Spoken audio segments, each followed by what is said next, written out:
جو اس وقت وہ فرزام کے ساتھ برت رہا تھا، اور کچھ اس وعدہ خلافی کی سزا بھی دینا بھی مقصود تھا۔ رات کا پہلا پہر اختتام کی طرف گامزن تھا۔ گاؤں میں لوڈ شیڈنگ کے طویل دورانیے کے باعث بجلی کو بند ہوئے 2 گھنٹے گزر چکے تھے۔ اکا دکا گھروں کے بلب یو پی ایس کی وجہ سے روشن تھے۔ دور ہی وہ 3 منزلہ لمبی راہداریوں والی کوٹھی پوری تمطراق کے ساتھ روشن کھڑی تھی۔ جوں جوں کار کوٹھی سے قریب ہوتی جا رہی تھی، جنریٹر کی بھدی آواز کانوں کے پردوں تک پہنچ کر بدمزہ کر رہی تھی۔ کار کوٹھی کے کالے اور سنہری دروازے سے اندر داخل ہوئی۔ مشائم بھی سیدھی ہو کر بیٹھ گئی۔ کار رکتے ہی وہ بیلٹ کھول کر ہینڈ بیگ اٹھا کر باہر نکل آئی۔ کوٹھی کے دائیں طرف بنے 2 منزلہ مکان سے بمشکل نظر ہٹا کر وہ ساتھ کی ہمراہی میں لاؤنج کا دروازہ دھکیل کر اندر داخل ہوئی۔ لاؤنج میں دادی سمیت سبھی اس کے استقبال کے لیے موجود تھے، اور وہ یہ بہت اچھی طرح جانتی تھی کہ ان میں پرجوش کون کون تھا اور مجبور کون کون۔ وہ سب کو نظر انداز کر کے دادی کو سلام کر کے ان کی استقبال کے لیے وہ بازوؤں میں سمٹ سی گئی۔ بڑے تایا اور چھوٹے چچا، ان کی بیویوں اور آل اولاد سے باری باری ملنے کے بعد وہ دادی کے ساتھ صوفے پر بیٹھ گئی۔ دادی کی باتوں پر وہ مسکرائی بھی اور خوش دلی سے جواب بھی دیے، مگر اس کے چہرے سے واضح ہوتی تھکن سے اندازہ لگانا ہرگز مشکل نہیں تھا کہ وہ کتنی تھک چکی تھی، اور نہ ہی اس سے چھپانے کی کوئی ضرورت محسوس کی کہ مروت کے مارے ہی وہ بیٹھی رہتی۔ شاید اسی بات کا اندازہ بڑی تائی کو ہو گیا۔ اماں، باقی باتیں اب کل کر لیجیے گا، مشائم تھک گئی ہے، اسے اب آرام کرنے دے۔ جاؤ حاویہ بیٹا، مشائم کو اس کے کمرے تک چھوڑ آؤ۔ دادی سے مخاطب ہونے کے ساتھ انہوں نے رخ روشن اپنی بیٹی کی طرف کیا، جو سر ہلاتی اٹھ کھڑی ہوئی تھی۔ نہیں تائی، میں خود چلی جاؤں گی۔ حاویہ پلیز۔ نرمی سے تائی کو منع کرنے کے بعد وہ بیگ اٹھا کر سیڑھیاں چڑھنے لگی، بغیر دادی کو اور باقی سب کو شب بخیر بولے۔ شاید اس کی مروت کی حد اتنی تھی یا بیزاری نے ذرا تیزی سے اسے اپنے حصار میں لے لیا تھا کہ وہ دنیا داری کے لیے ہی 2 منٹ رکنے پر خود کو مجبور نہیں کر سکی۔ اس کے وہاں جاتے ہی چھوٹے چچا کی بیٹی آشیا نے نخوت سے سر جھٹکا۔ وہ اس کی بیزاری سے اچھی طرح آگاہ تھی، اور اس کی طرح باقی سب بھی۔ اس کا بس چلتا تو وہ اس کوٹھی میں آتی ہی نہ، سیدھی کوٹھی کے ساتھ بنے مکان میں گھس جاتی اور پھر وہاں سے نکلتی ہی نہ۔ مگر کیا کرتی کہ حکم عدولی میں وہ کتنی بھی کر لیتی، اتنی اجازت اسے پھر بھی نہ ملتی۔ وہ چاہے اپنے باپ کی بہت لاڈلی اولاد صحیح، مگر اس کا باپ اپنی ماں کی بات سنتا بھی تھا اور مانتا بھی۔ اس کی واپسی رات بہت دیر سے ہوئی تھی۔ کمرے میں جانے کی بجائے وہ لاؤنج میں پڑے صوفے پر نیم دراز ہو گیا۔ چل یار، یہ روٹھی محبوباؤں والے تیور دکھانے اب بند بھی کر دے۔ کمرے سے باہر نکلتے فرزام میں دہائی دینے کے ساتھ ساتھ باقاعدہ ہاتھ بھی جوڑ دیے، مگر وہ ڈھیٹ بنا آنکھوں پر بازو رکھے لیٹا رہا۔ سرحان یار، اتنی لجاجت سے نام لیا گیا تھا کہ سرحان نے آنکھوں سے بازو ہٹا کر کھا جانے والی نظروں سے اسے دیکھا۔ بکواس بند کر اور دفع ہو جائے یہاں سے۔ وہ لیٹے سے اٹھ بیٹھ گیا اور سخت بدمزہ لگ رہا تھا۔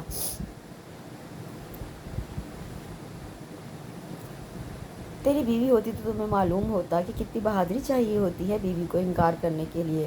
وہ بات اس طرح سے کر رہا تھا کہ پتہ نہیں اس نے کتنی ہی بیویاں بھگتائی ہوئی ہیں۔ اسی بات نے سرحان کے ماتھے پر موجود تیوریوں میں اضافہ کیا تھا۔ اس کا اندر بہت دیر تک سلگا تھا۔ فرزام کو اپنی غلطی کا احساس تو ہوا، مگر زبان پھسل چکی تھی۔ ذرا بتانا پسند کریں گے آپ کہ اللہ نے کب سے آپ کو بیوی والا کیا ہے؟ کیا نہیں تو کیا ہوا، کرنے والا تو ہے نا، جائز منگیتر ہے میری وہ فخریہ۔ سینہ ٹھوک کر بولا۔ سرحان نے ناگواری سے اسے دیکھا اور اٹھ کر کچن کی طرف بڑھ گیا۔ قسم لے لے سرحان، میرا رائمہ کے ساتھ جانے کا کوئی پروگرام نہیں تھا۔ وہ تو عین موقع پر اس کی دوست کا نکاح آ گیا، جو انکار کرتا تو وہ جائز منگیتر سے ناجائز ہونے میں سیکنڈ بھی نہ لگاتی۔ قسم لے لے یار، تجھ سے آگے مجھے کوئی نہیں، مگر وہ بھی تو تیرے پیچھے ہی ہے نا۔ جتنی مسکینیت وہ اس وقت اپنے چہرے پر سجا سکتا تھا سجا چکا تھا، مگر وہ متاثر ہوئے بغیر چائے بنانے میں مصروف رہا۔ وہ اس کی اداکاریوں سے بہت اچھی طرح سے واقف تھا، سو اب ان کا اثر اس پر کم ہی ہوتا تھا۔ تو نے اب اگر مجھے معاف نہ کیا تو اسی گھر کی چھت سے کود کر اپنی ٹانگیں توڑوا لوں گا، رونی صورت بنا کر اس نے بڑے مرے ہوئے لہجے میں دھمکی دی۔ اتنا تو بہادر؟ سرحان نے استہزائیہ مسکرا کر سر جھٹکا۔ دیکھ، ایسے بول کر مجھے خواہ جوش نہ دلا۔ ٹانگیں توڑوانا کوئی خالہ جی کا گھر تھوڑی ہے۔ خالہ جی کا گھر ہوتا تو تب بھی اتنی بہادری نہ دکھاتا۔ ہاں تو ٹانگیں کسے پیاری نہیں ہوتی؟ وہ چمک کر بولا۔ ڈوب کر مر جا ایک ڈی ایس پی ہو کر۔ اتنی بزدلی؟ وہ افسوس سے سر ہلاتا نیپکن سے دیگچی چولہے سے اتارنے لگا۔ تو چپ ہی اچھا لگتا ہے۔ فرزام نے اسے خفگی سے دیکھا۔ اب زیادہ زبان نہ چلا اور چائے کپوں میں ڈال کر کمرے میں لے آ، اسے حکم دے کر سرحان کچن سے باہر نکل گیا تو فرزام نے بے چارگی سے چائے کی دیگچی کو دیکھا۔ ایسا بھی کیا جرم کیا تھا جو ایسی سزا دے رہا ہے؟ خبیث! اس کے دانت کچکچائے اور چائے کپوں میں انڈیل کر اس کے کمرے کی طرف بڑھ گیا۔ بیچارے کا جرم واقعی کوئی اتنا بڑا نہیں تھا، بس سرحان کے ساتھ شکار کا پلان بنا کر عین وقت پر رائمہ کے ساتھ اس کی دوست کے نکاح پر چلا گیا تھا۔ ہاں، یہ اور بات ہے کہ یہ جانا بھی مجبوری ہی تھی۔ نہ جانے کے طور پر رائمہ سرحان سے بھی بڑا ایکشن دے سکتی تھی، اور رائمہ کو منانا سرحان کو منانے سے 100 گنا کیا 1000 گنا زیادہ مشکل تھا۔ کمرے میں آ کر وہ بڑے بےتابانہ انداز میں کمرے کے اس واحد کھڑکی کی طرف لپ کی جس کے پار موجود گھر اس کی خوشیوں کا مسکن تھا، جہاں سکون بارش کی صورت میں برستا تھا، جہاں ہنسنے کے لیے اسے کسی وجہ کی ضرورت نہیں پڑتی تھی، بس مسکراہٹ ہونٹوں سے جدا ہی نہیں ہوتی تھی۔ وہ گھر جو اس کی دعاؤں کا محور تھا، اور اس گھر میں رہنے والا اس کی پوری دعا تھا، ایسی دعا جو پوری ہو کر بھی ادھوری سی تھی، نامکمل۔ اس کی نظریں نیم اندھیرے میں واقع اس کمرے پر جمی ہوئی تھی جس کی مکمل تاریکی کمرے کے مالک کی غیر حاضری کا ثبوت تھی۔ مشائم کی آنکھوں میں نمی پھیلنے لگی۔ کاش اس وقت ممکن ہوتا تو وہ اس گھر کے مکینوں کے پاس جا سکتی، ذلِ ماں کی گود میں سر رکھ کر اپنی ادھوری نیندوں کو پورا کر سکتی۔ اس کے سلگتے بلکتے دل کو کچھ تو سہارا ملتا، مگر یہ ایسا کاش تھا جو اس کی زندگی کے ساتھ ساتھ پروان چڑھتا آیا تھا۔ ممکن تھا وہ ساری رات وہاں کھڑی رہ کر اس کمرے پر نظریں ٹکائے رکھتی کہ مان موبائل فون کی رنگ ٹون نے اسے وہاں سے ہٹنے پر مجبور کر دیا تھا۔ ہینڈ بیگ سے موبائل نکال کر اس نے جگمگاتے نام کو دیکھا اور لمبی سانس اندر کھینچ کر یس کا بٹن دبا کر بیڈ پر بیٹھ گئی۔ السلام علیکم ماما۔ وعلیکم السلام، کیسی ہو مشائم؟ انہوں نے نرمی سے پوچھا، اور اس نرمی میں بھی چھپی فکر کو مشائم محسوس کر چکی تھی۔ میں ٹھیک ہوں ماما، آپ پریشان نہ ہوں۔ اس کی آواز میں اتنی تھکاوٹ تھی کہ نتاشا کا دل بجھ سا گیا۔ وہ جانتی تھی جو تھکاوٹ 6 سال سے اس کے اندر بس گئی ہے، وہ تھکاوٹ پاکستان جا کر سوا ہو جائے گی، اور ایسا ہی ہوا تھا۔ مشائم میری جان، پوری کوشش کرنا اپنی دادی کو کوئی شکایت کا موقع نہ دینا۔ ماما پلیز، میں دادی کی ہر بات نہیں مان سکتی، اور میں ہر بات مانوں گی بھی نہیں۔ دادی نے اگر مجھے ابو کے گھر جانے سے منع کیا تو میں آپ کو بتا رہی ہوں ماما، میں نہیں مانوں گی۔ بات کرتے کرتے اس کی آواز بھیگ گئی تھی، اتنی زیادہ کہ نتاشا کو لگا کہ وہ بس ابھی رو دے گی۔ انہوں نے مزید اسے کوئی بھی نصیحت کرنے سے خود کو روک کر اسے اپنا خیال رکھنے کی تاکید کر کے فون بند کر دیا۔ فون بند ہوتے ہی آنکھوں میں رکے آنسو گالوں پر بہہ گئے تھے۔ گھٹنوں میں چہرہ چھپائے وہ ہچکیوں کے ساتھ رو رہی تھی، مگر اس کے اندر لگی آگ مزید بڑھتی جا رہی تھی، اتنی کہ اس کا دل کرلا کرلا کے بے دم ہو گیا تھا۔ رات کے کسی پہر وہ روتے روتے ہی سو گئی۔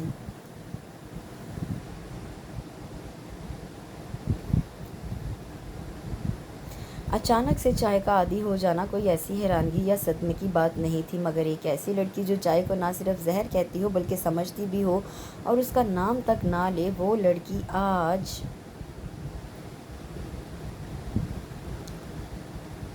اس زہر کو نہ صرف پیے بلکہ اس کی عادی بھی ہو جائے تو یہ بات حیرانگی کی تھی، کم از کم مشائم جیسی لڑکی کے لیے تھی کہ وہ نہ بدلنے والی لڑکی اب بدل رہی تھی، اور مسلسل بدلتی جا رہی تھی۔ چائے کپ میں انڈیل کر انہوں نے کپ اسے تھما دیا۔ محبت جب قاتل بن جائے تو اسے چھوڑ دینا چاہیے مشائم، دکھ بڑے نہیں ہوتے، مگر جو دکھ توڑ کر پھر جڑنے جوگا نہ چھوڑے وہ بڑے بن جاتے ہیں۔ مشائم ان کی بات پر بڑی تلخی سے مسکرائی۔ چچی، مجھے ذرا غور سے دیکھیں، کیا آپ کو لگتا ہے مجھ پر اب کسی نصیحت کا اثر ہوگا؟ وہ مسکراہٹ ابھی تک اس کے ہونٹوں پر پھیلی تھی۔ وہ کچن سے نکل گئی تھی، مگر وہ ساکت سی کھڑی تھی اور بہت دیر تک کھڑی رہی تھی۔ آؤ مشائم، میرے پاس بیٹھو۔ صوفے پر بیٹھی دادی اسے دیکھ کر مسکرا کر بولی۔ مشائم نے گرم گھونٹ اندر اتارا۔ سوری دادی، میں ابھی ذلِ ماں کے پاس جا رہی ہوں۔ گرم گھونٹ کی ساری آگ ان کے اندر اتار کر وہ لاؤنج سے باہر نکل گئی۔ اس نے پیچھے مڑ کر دادی کی ان نگاہوں کو نہیں دیکھا جو اس کی پشت میں کھپ گئی تھیں۔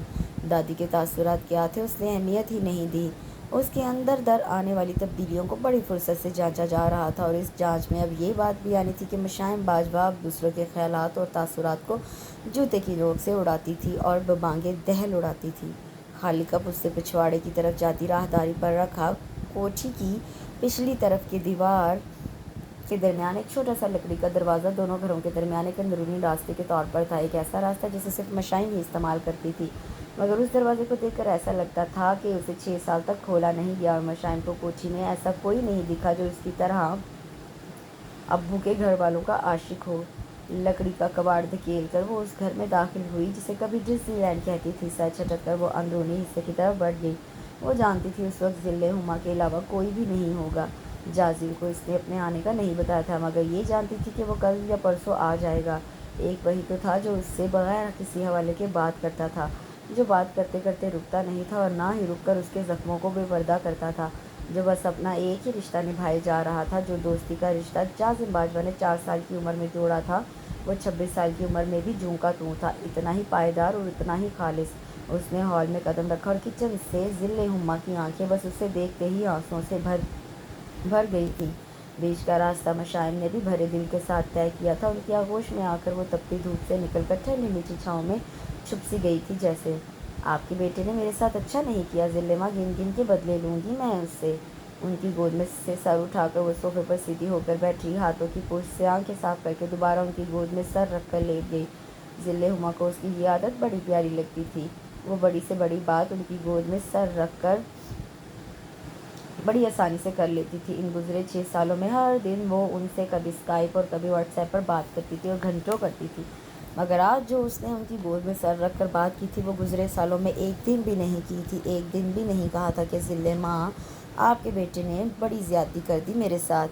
ایک دن بھی اس کا نام نہیں لیا تھا ذل-ہما نے، کبھی اس کا ذکر نہیں چھیڑا۔ وہ اس کی بھی تو ماں تھی نا، اور بیٹیوں کے زخموں کو مائیں تھوڑی نہ کریدتی ہیں۔ کب پہنچ رہے ہو سرحان؟ فرزام اپنی ریزیڈنس پر اس کا انتظار کر رہا تھا۔ وہ سرحان کے ساتھ اس کے گاؤں شکار کھیلنے جا رہا تھا اور اس مرتبہ سرحان اس کی بہت منت سماجت کے بعد راضی ہوا تھا۔ بس نکل رہا ہوں، جازم کو ہاسپٹل سے پک کرنے کے بعد تمہارے پاس آتا ہوں۔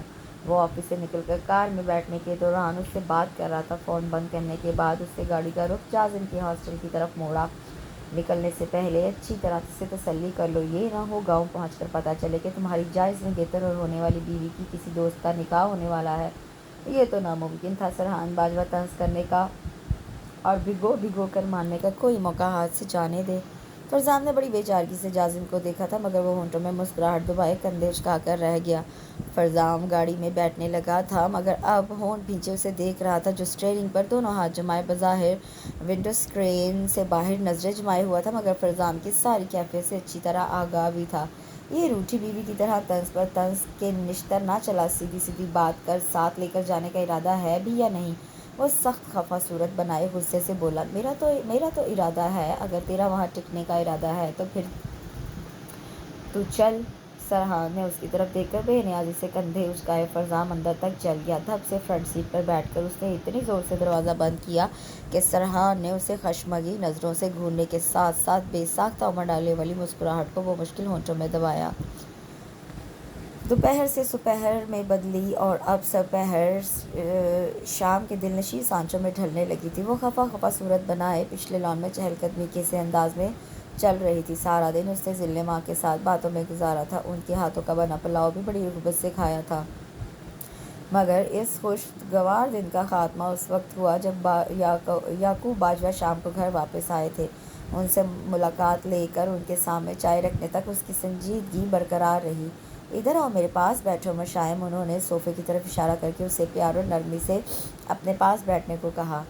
ہرگز نہیں، میں کوئی دلچسپی نہیں رکھتی آپ کے پاس بیٹھنے میں، وہ اتنی بے مروتی اور بد لحاظی سے بولی کہ ذل-ہما کے ماتھے پر ناگواری کی کئی شکنیں نمودار ہوئی تھیں، جو مشائم دیکھ کر بھی انجان بن کر پچھلے لان کی طرف نکل آئی تھی۔ وہ جانتی تھی ابو کو برا لگا ہوگا اور ذل-ماں کو بھی، مگر وہ اپنے اس رویے کو حق بجانب سمجھتی تھی، اور سمجھتے تو یعقوب باجوہ بھی تھے، سو اسی لیے انہوں نے ہرگز اس رویے پر ناگواری کا اظہار نہیں کیا تھا۔ وہ جانتے تھے کہ مشائم ان سے اس بات پر خفا ہے کہ وہ پچھلے دنوں میں دبئی ایک سیمینار میں شرکت کے لیے گئے تھے، مگر اس سے ملے بغیر واپس آ گئے تھے، جبکہ مشائم کا گھر صرف 10 منٹ کی ڈرائیو پر موجود تھا۔ مگر وہ کیا کرتے کہ جو ان کے ساتھ گیا تھا وہ ہرگز بھی ان کا جانا پسند نہ کرتا، سو خواہش رکھنے کے باوجود وہ مشائم سے نہیں مل سکے تھے، اور باہر لان میں ٹہلتی مشائم بھی اس بات سے واقف تھی کہ وہ اکیلے نہیں تھے، ان کے ساتھ سرحان بھی تھا، اسی لیے تو خفگی اور ناراضگی ختم ہونے میں نہیں آ رہی تھی۔ وہ ذل-ہما کو اپنے واپس جانے کا بتانے آئی تھی جب وہ بھی اس کے ساتھ باہر نکل آئے تھے۔ وہ ناراض تھی اور یہ بات انہیں سخت بے چینی میں مبتلا کر رہی تھی۔ وہ 8 سال تک ان کے ساتھ رہی تھی۔ ذل-ہما اور یعقوب باجوہ کے لیے وہ صرف بیٹی جیسی نہیں تھی بلکہ بیٹی ہی تھی۔ تم جانتی ہو تمہاری ناراضگی مجھے بہت مضطرب رکھتی ہے۔ اس کے کندھے پر بازو پھیلائے وہ لان کی طرف رخ کیے چل رہے تھے۔ اور آپ بھی جانتے ہیں ابو، آپ جب بھی مجھ پر اسے پھونکے دیتے ہیں تو میں بھی بہت مضطرب ہوتی ہوں۔ اس کی آنکھیں خشک مگر آواز بھیگی ہوئی تھی۔ وہ بہت کم لوگوں کے سامنے روتی تھی اور ان کم لوگوں میں یہ گھرانہ سر فہرست تھا۔ میں جانتا ہوں کہ تم اس بات سے باخبر ہو کہ وہ میرے ساتھ تھا، تو چلو صرف اسی بات کی وجہ سے مارجن دے دو۔ نرمی سے منانے کی کوشش کر رہے تھے۔ وہ جانتے تھے وہ لمبے لمبے شکوے شکایت کرے گی، انہیں کم مگر غائبانہ طور پر سرحان کو زیادہ سنائے گی، اور پھر آخر میں دل کی بھڑاس نکال کر ان کے کندھے پر سر رکھ کر بھیگی آواز میں بولے گی، مشائم باجوہ یعقوب باجوہ سے بھلا ناراض ہو سکتی ہے؟ اور یہ تو ناممکن تھا جیسے، مگر اب حالات جیسے بدل گئے تھے۔ بات مارجن کی نہیں ہے، بات انصاف کی ہے ابو، جو کہ آپ میں سے کسی نے بھی میرے ساتھ نہیں کیا۔ وہ بگڑ کر بولی تھی، دکھ تو بس یہی تھا۔ تم یہ کیسے کہہ سکتی ہو مشائم؟ اب کی بار وہ بھی تھوڑا خفا ہوئے۔ میں کہہ سکتی ہوں ابو، مانا کہ آپ کا بیٹا چیزوں کو توڑنے کا شوقین ہے، مگر میں چیزوں میں نہیں انسانوں میں شمار ہوتی ہوں، اور افسوس اس بات کا ہے کہ یہ فرق آپ میں سے اسے کسی نے نہیں سمجھایا۔ ان کا بازو کندھے سے ہٹا کر وہ درمیانی دیوار کی طرف بڑھنے لگی تھی، جس کی دوسری طرف کوٹھی میں موجود صفورہ بیگم بے چینی سے اس کی منتظر تھیں۔ رات کو کھانے پر بھی وہ سب کے ساتھ ڈائننگ ٹیبل پر موجود تھی، بظاہر پرسکون مگر اندر سے بے چین۔ صفورہ بیگم کی خفگی بھری نظر بار بار اس پر جا کر ٹھہر رہی تھی جو ان کے بیٹے کی وہ لاڈلی اولاد تھی جس نے قسم کھا رکھی تھی کہ وہ کم از کم انہیں سکون کا سانس نصیب نہیں ہونے دے گی۔ تم مجھے یہ بتانا پسند کرو گی کہ وہ کون سی ایسی ملاقاتیں تھیں جو صبح سے شروع اب بالآخر رات کو تمام ہوئی ہیں؟ میز کے کناروں پر دونوں کوہنیاں ٹکائے ان کی آنکھوں میں غصے کی لہر جیسے ٹھہر سی گئی تھی، اور چہرے پر اتنی پرختگی تھی کہ میز پر موجود ہر کسی کا ہاتھ جہاں تھا وہاں موجود رہ گیا۔ دن بھر کا اندر دبا ہوا لاوا جب جیسے باہر نکلنے کو بے تاب تھا۔ مشائم نے اطمینان سے کھانے کی پلیٹ پرے کھسکائی۔ پراعتماد انداز میں کرسی کی پشت سے کمر ٹکا کر وہ ان کی آنکھوں میں آنکھیں ڈال کر بولی، پہلی بات یہ ہے کہ ان ملاقاتوں کی کہانی تو میں اپنے ماں باپ کو بھی بتانے کی پابند نہیں ہوں۔ دوسری بات کہ میں نے اس روک ٹوک اور جواب طلبی کی عادی ہوں اور نہ ہی اسے پسند کرتی ہوں۔ اور تیسری اور اہم بات کہ میں کھانے کے دوران بات کرنے کو ہرگز بھی پسند نہیں کرتی۔ سو امید کرتی ہوں آئندہ کے بعد آپ ان تمام باتوں کو یاد رکھیں گی اور مجھے دوبارہ بدتمیزی اور گستاخی کا موقع نہیں دیں گی۔ اپنی بات ختم کر کے وہ آرام سے کرسی دھکیل کر اٹھ کر ڈائننگ روم سے باہر نکل گئی۔ وہاں پر موجود ہر فرد نے وہاں تک اس کی پشت کو گھورا جہاں تک وہ انہیں نظر آئی تھی۔ تایا اور چچا کی سلوٹوں میں اتنا اضافہ ہو چکا تھا کہ ماتھوں پر جال سے بن گئے تھے۔ مشائم کی یہ حرکت ہر کسی کو ناگوار گزری تھی، سوائے چھوٹے چچا کی چھوٹی صاحبزادی کیفی باجوہ کے۔ اس نے خیالوں ہی خیالوں میں اس کی پیٹھ بھی ٹھونک دی تھی۔ اسے اس کی یہ بہادری بڑی ہی اچھی لگی تھی۔ مشائم باجوہ، کیفی باجوہ تمہارے نقش قدم پر چلنے کے لیے جی جان سے تیار ہے۔ اپنے ہی خیال پر اس نے سر دھنا تھا اور پھر بڑی رغبت سے اپنے سامنے پڑی بریانی کی پلیٹ کو ختم کرنے لگی تھی، یہ محسوس کیے بغیر کہ وہاں پر موجود ہر فرد صرف اپنی پلیٹوں کو گھورنے میں مصروف ہے۔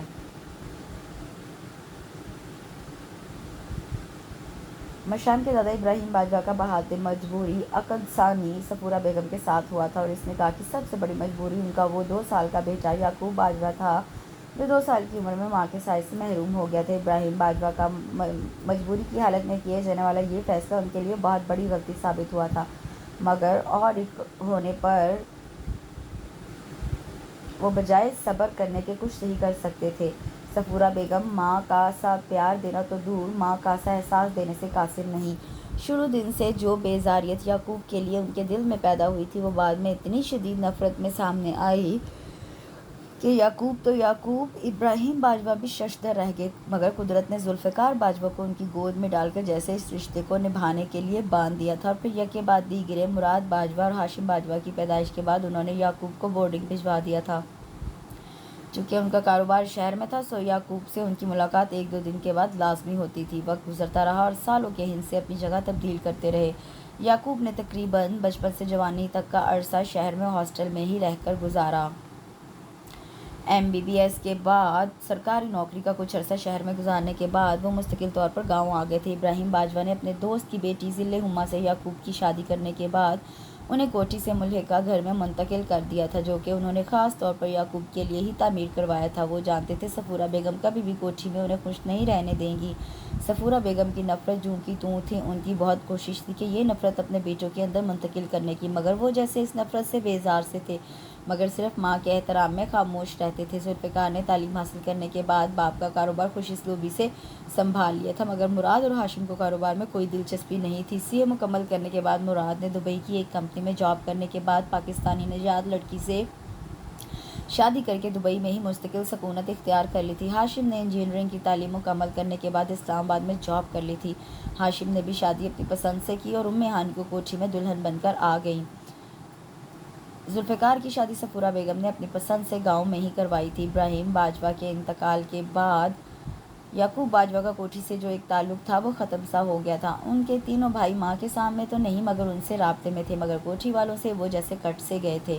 مگر مشائم باجوہ جیسے اس تعلق کو دوبارہ سے جوڑنے آئی تھی، مضبوطی سے باندھنے۔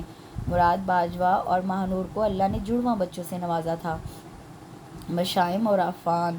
مشائم جتنی صحت مند اور تندرست تھی، عفان اتنا ہی کمزور۔ پیدائش کے بعد عفان کا کچھ عرصہ اسپتال میں گزرا اور پھر گھر آ کر وہ مراد اور ماہنور کی توجہ کا واحد مرکز تھا۔ ایسے میں مشائم بہت بری طرح سے نظر انداز ہو رہی تھی۔ یہ ان دونوں کے لیے تکلیف کا باعث تھا۔ عفان کی صحت اتنی خراب رہتی کہ وہ مشائم کو توجہ ہی نہیں دے پاتے تھے۔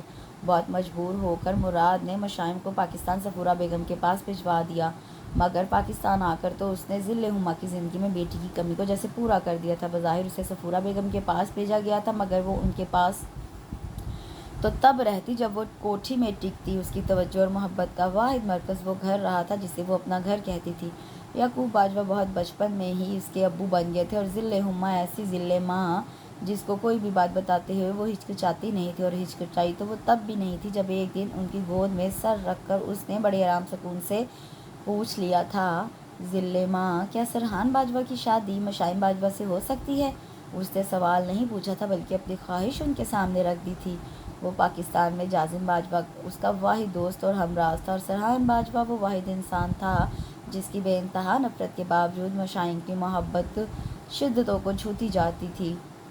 مشائم کی محبت کیا تھی؟ ایک خوشبو تھی، اور یہ خوشبو صفورہ بیگم اور سرحان کے نتنوں میں گھس کر ان کا سانس جیسے روک دیتی تھی، ان کے دل میں ناگواری بھر دیتی تھی۔ وہاں یہ سچ تھا کہ مشائم جب جب چھٹیوں میں پاکستان کا رخ کرتی تھی، سرحان اتنا بیزار ہو جاتا تھا کہ وہ گاؤں میں پاؤں رکھنا خود پر حرام کر لیتا۔ اگر صفورہ بیگم کو یعقوب باجوہ اور ان کے گھرانے سے نفرت تھی تو کم سرحان بھی نہیں تھا۔ وہ کوٹھی والوں سے نفرت میں اتنا شدت پسند نکلا تھا کہ مشائم کی اندھی محبت کو جوتے کی نوک پر رکھتا تھا، مگر وہ بھی کم ڈھیٹ نہیں تھی۔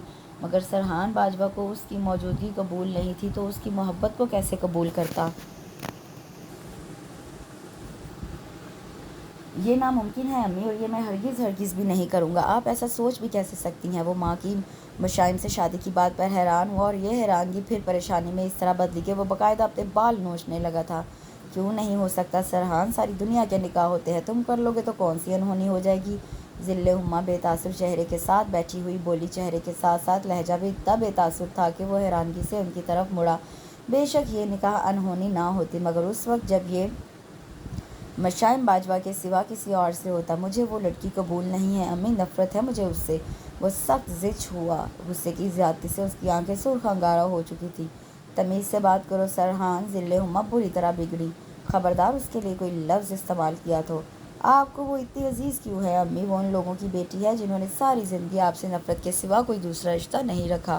وہ چڑھ کر بولا۔ اس لیے تو کہہ رہی ہوں اب ختم کر دیتے ہیں ان نفرتوں کو، رشتوں کو۔ نفرتیں کچھ نہیں دیتی، محبتیں ثبت کرنے سے ہی خوشیاں ملتی ہیں۔ تم دونوں کا یہ نیا رشتہ بہت مثبت ثابت ہوگا دونوں گھرانوں کے درمیان۔ وہ نرمی سے اسے سمجھا رہی تھی، قائل کر رہی تھی، جبکہ اس کے اندر کڑواہٹ لمحہ بلمحہ بڑھتی جا رہی تھی۔ یہ ناممکن ہے امی، آپ جازم کے لیے ایسا سوچ لیں۔ کافی دیر کی خاموشی کے بعد وہ قطعیت سے بولا، کیسے سوچ لوں جازم کے بارے میں؟ محبت وہ تم سے کرتی ہے، خواہش وہ تمہارے لیے رکھتی ہے، تو کیسے جازم کو سونپ دوں اسے؟ وہ سخت عاجز آ کر وہ بول گئیں جس نے اسے جلتے انگاروں پر پٹک دیا تھا، یعنی اس کی ماں کے لیے مشائم کی محبت، اس کی خواہش اتنی ضروری ہے کہ وہ اس کی نفرت، اس کے انکار کو کسی کھاتے میں نہیں لا رہی تھی۔ اس کا دل بری طرح سے چٹکا تھا۔ آپ یہ 1 گھنٹے میں مجھے صرف اس لیے قائل کرنے کی کوشش کر رہی ہیں کیونکہ یہ مشائم کی خواہش۔ او خدا! وہ سر ہاتھوں میں پکڑ کر کرسی پر گر سا گیا۔ الفاظ جیسے بالکل غائب ہو گئے تھے۔ تکلیف بہت زیادہ ہوئی تھی، اندر بہت بری طرح دکھا تھا۔ ہاں، یہ اس کی خواہش ہے، مگر اس سے بہت افضل یہ ایک ماں کی انکہی التجا ہے۔ سرحان وہ ماں جو 8 سال تک اپنی بیٹی کو اپنی ممتا کی گرمائش نہ دے سکی، وہ ماں جس کی بیٹی 8 سال تک دوسروں کی آغوش پہ سر رکھ کر ماں کی ممتا ڈھونڈتی رہی، آج وہ ماں اگر اپنی بیٹی کو اس کی زندگی کی سب سے بڑی خوشی، سب سے بڑی خواہش دینا چاہتی ہے تو بتاؤ میں اس کی مدد کیوں نہ کروں؟ اس نے میرے سامنے التجا کی سرحان، اور میں اس التجا کو پورا کرنے کا وعدہ کر چکی ہوں۔ وہ اس سے نظریں چرا کر مگر مضبوط اور دو ٹوک لہجے میں بولی تھی، سو واٹ امی، اس ساری درد بھری کہانی کے اینڈ پر آپ اس دکھیاری بظاہر معصوم ماں کی ممتا سے محروم لڑکی، جو کہ 8 سال تک میری ماں کو مجھ سے چھین کر بیٹھی رہی اور ابھی تک چونک کی طرح چمٹی ہے، کو اس کی خواہش دے کر خوش کرنا چاہتی ہیں، اس کی محرومیوں کو ازالہ مگر میرے ساتھ یہ ناانصافی کیوں؟ کوئی ناانصافی نہیں ہو رہی تمہارے ساتھ سرحان، اور نہ کوئی کر رہا ہے۔ میری جان بتاؤ اس میں ایسی کیا کمی ہے جو تم اسے اس مسلسل انکار پر ڈٹے بیٹھے ہو، بظاہر سوائے تمہاری خود ساختہ نفرت کے جو تم نے بلا وجہ اس بیچاری سے پال رکھی ہے۔ اوکے، یہ تو طے ہے کہ آپ آج مثبت جواب سنے بغیر یہاں سے جائیں گی نہیں۔ اس کا چہرہ غصے اور ضبط سے سرخ ہو چکا تھا، دماغ کی نسیں مسلسل ڈوب کر ابھر رہی تھی۔ ہاں بالکل، تم ایسا ہی سمجھ لو۔ وہ بھی مضبوطی سے اپنی بات پر ڈٹی رہی۔ تو ٹھیک ہے، لیکن یہ کبھی بھی نہیں ہوگا امی، قطعاً نہیں۔ وہ ایک ایک لفظ کو چبا کر بولا۔ ذل ہما کا دل ڈوب کر ابھرا۔ تو ٹھیک ہے۔ وہ کرسی سے اٹھ کر اس کے سامنے مضبوطی سے کھڑی ہو گئی تھی۔ یہ جس حق سے تم نے مجھے ابھی امی بولا ہے نا، انکار کی صورت میں تم یہ حق بھی کھو دو گے سرحان۔ یہ استحقاق تمہارے پاس نہیں رہے گا۔ جو میرا نافرمان ہوگا وہ میں اس کی ماں نہیں ہوں گی۔ اپنی بات ختم کر کے وہ مضبوطی سے چلتی دروازہ کھول کر باہر نکل گئی تھی، بغیر اس کی آنکھوں میں زخمی تاثر پھیلتے دیکھے۔ اس کا سر پھٹنے کے نزدیک ہو گیا تھا، آنکھوں کی سرخی میں آخری حد تک اضافہ ہو گیا تھا، مگر وہ پتھر بنا کھڑا رہا دیر تک اسی حالت میں۔ ذل ہما جانتی تھی جو وہ اندر اسے کہہ کر آئی تھی وہ بہت تکلیف دہ تھا، بہت برا، وہ ان کے لیے بہت اہم تھا، بہت زیادہ، مگر مشائم اسے بھی وہ اپنی اولاد سے کم کا درجہ نہیں دیتی تھی۔ جب مشائم کی والدہ ماہنور نے خود جھولی پھیلائی تھی، وہ جانتی تھی ان کی بیٹی مریض عشق ہے، ایسی مریض جو ساری زندگی سرحان کے بغیر تو گزار سکتی ہے مگر جی نہیں سکتی۔ وہ ایسی ماں تھیں جنہوں نے 8 سال تک اپنی بیٹی کو اپنی آغوش سے، اپنی نرماہٹ سے دور رکھا تھا، اور اب جب ازالہ ممکن تھا تو وہ تو پاؤں پڑنے تک کو تیار تھی، یہاں تو صرف جھولی پھیلانی پڑتی تھی۔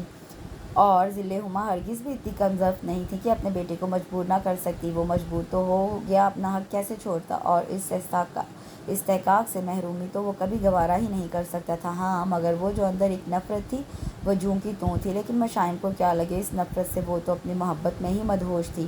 وہ تو ایسے تھی جیسے اسے کوئی سمندر کے درمیان میں سے پکڑ کر دوبارہ ساحل پہ لے آیا ہو۔ وہ خوش تھی، اور اتنی خوش کہ اس نے نہ اس بات پر غور کیا کہ سرحان کیسے راضی ہوا، اور نہ یہ جاننے کی کوشش کی کہ صفورہ بیگم کو کیسے منایا گیا۔ بس اسے سرحان باجوہ مل رہا تھا، اس کے لیے بس یہی خبر دنیا سے بے خبر ہونے کے لیے کافی تھی۔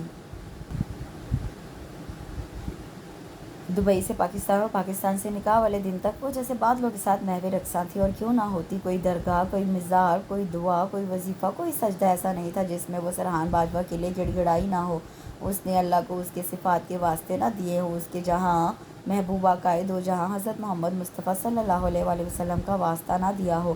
ہر طلب سے اوپر اس کی ایک ہی طلب تھی، جو عشق اس کے اندر بس گیا تھا، وہ اس عشق کی تکمیل چاہتی تھی، اور آج جب تکمیل عشق کا روز تھا تو وہ جیسے پاگل ہو گئی تھی۔ آنکھیں اتنی روشن، اتنی چمکدار کہ دھنک کے ساتوں رنگ ان میں موجود ہوئے تھے۔ آج وہ اس کے نام ہونے جا رہی تھی، اور خوش ایسے تھی جیسے ساری زندگی بے نام رہی ہو۔ سرخ اور سنہری لہنگے میں ملبوس، پوری آستینوں کی شارٹ قمیض اور ہلکی پھلکی جیولری کے ساتھ وہ جب لڑکیوں کے جھرمٹ میں چلتی لان میں بنے اسٹیج پر آئی تو ہر نظر جیسے رک کر پلٹنا بھول گئی تھی، اور دھڑکنیں تو سرحان باجوہ کی بھی مترشح ہو گئی تھی، مگر بس ایک لمحے کو، اور یہ ایک لمحہ بھی کوئی کم حیثیت نہیں رکھتا تھا۔ وہ حیران ہوا تھا، ابھی تو صرف اس نے سرحان کا نام پایا تھا تو یہ عالم تھا، اگر جو اسے پا لیتی تو۔ سانس جیسے رک رک کر چلی تھی، محبت کا عالم ہی نرالا تھا، وہ جو ساتھ بیٹھا تھا وہ مشائم باجوہ کو مشائم سرحان باجوہ کا مقام دے چکا تھا۔ وہ تو بس اس بات پر 100 زندگیاں قربان کر دینے کو تیار بیٹھی تھی۔ کجا فکر کرتی اس کے چہرے پہ پھیلی بیزاری کی۔ وہ جانتی تھی یہ نکاح ہو تو گیا مگر صرف ایک نام کی حد تک، اور اسے یہ نام ہی تو پیارا تھا۔ وہ اتنی خوش تھی کہ روشنیاں بس چار سو پھوٹ پڑ رہی تھیں۔ بھلے سے لوگ کہتے رہے عجیب دلہن ہے، نہ شرم ہے نہ حیا، بس مسکرائے جا رہی ہے۔ مشائم کی بلا سے اسے بھلا کب خبر تھی کہ اس کے ہونٹوں پر ایک دلنشیں مسکراہٹ آ کر ٹھہر گئی ہے۔ آنکھوں میں ایسا خمار ہے جیسے شراب کی پوری بوتل آنکھوں میں انڈیل رکھی ہو۔ اسٹیج کے ارد گرد پھیلے لوگوں کو اشتیاق اور محبت سے دیکھ رہی تھی۔ یہ لوگ اس کی دعاؤں کی مقبولیت میں شرکت کے لیے آئے تھے، وہ محبت سے کیسے نہ دیکھتی؟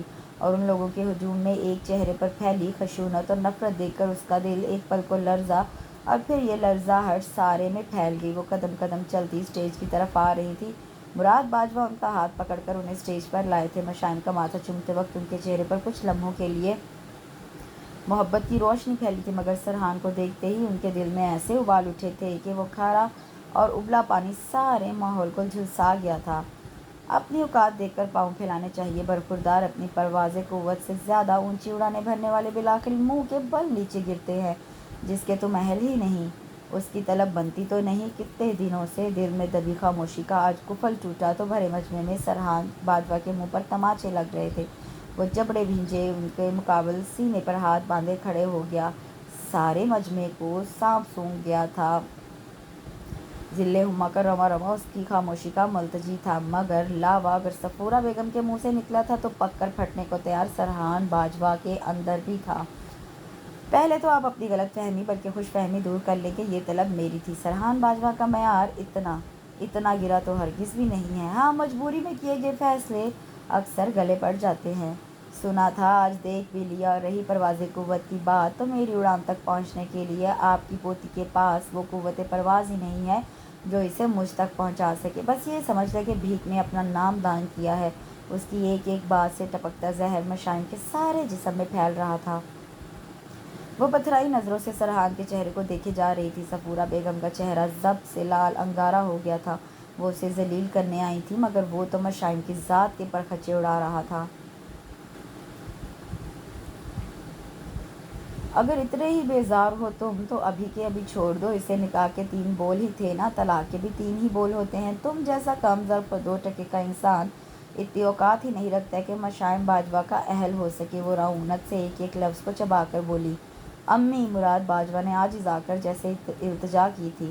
چپ کرو تم، یہ سب تمہارا ہی کیا دھرا ہے۔ جتنا تم کر چکے ہو اتنا ہی کافی ہے۔ وہ اونچی آواز میں غرائی تھی۔ مراد باجوہ لب بھیج کر رہ گئے۔ سرحان باجوہ، میں نے ابھی کچھ کہا ہے تم سے؟ سوری، میں آپ کی کسی بھی کہی بات کا پابند نہیں ہوں صفورہ بیگم۔ اور رہی بات طلاق کی تو ایک دفعہ جو چیز میرے پاس آ جائے اسے تو میں توڑنے کے بعد بھی نہیں پھینکتا۔ اس کے الفاظ کی کرچیاں بند کر مشائم کے دل میں کھب رہے تھے۔ اپنی بات ختم کر کے وہ اٹھے سر اور مطمئن انداز میں چلتا لان سے نکل گیا تھا، بغیر اس پر ایک نظر ڈالے۔ ایک نفرت بھری نظر کا بھی حقدار اسے نہیں سمجھا تھا۔ اس سارے تماشے کو مٹھیاں بھینچتے دیکھتے عفان ایک ملامت بھری نظر دادی پر ڈال کر مشائم کو وہاں سے لے گیا تھا۔ اس کا چہرہ ضبط کے مارے تن گیا تھا اور وہ 18 سالہ لڑکا کمرے میں آتے ہی پھوٹ پھوٹ کر رو دیا تھا۔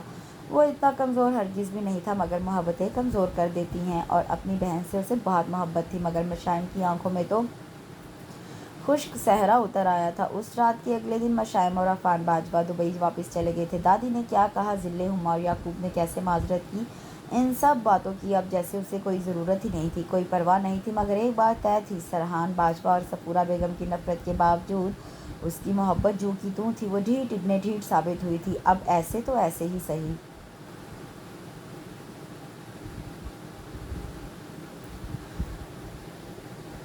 وہ ریلنگ پر جھک کر کھڑی سر نیچے گرائے ڈوبتے سورج کا ہی کوئی منظر دیکھ رہی تھی۔ اونچی پونی میں بندھے بال کندھے سے آگے گرے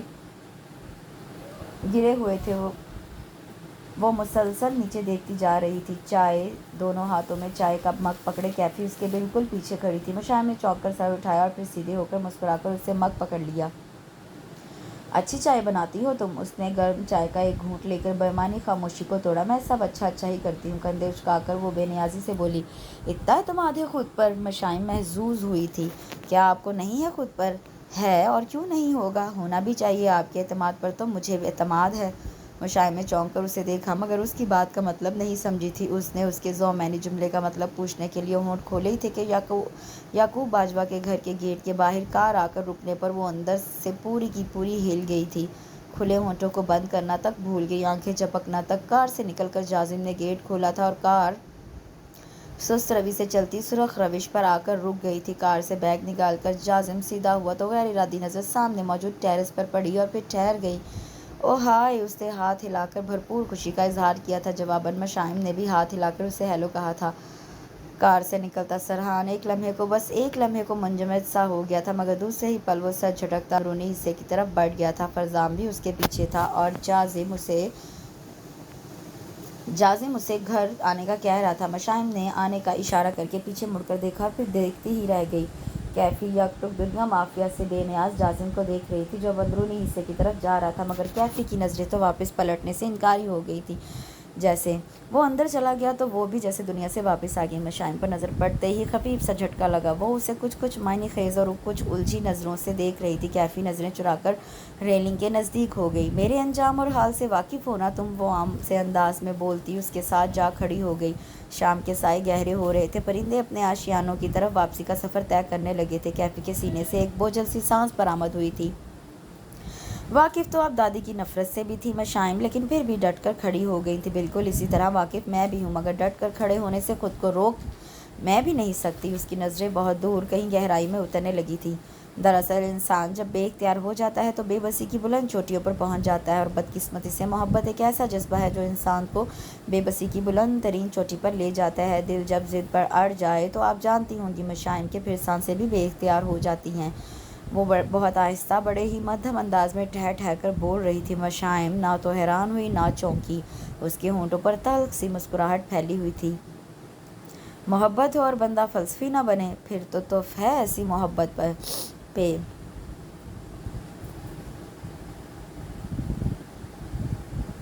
ویسے کون سے الفاظ میں خراج تحسین پیش کروں میں تمہیں؟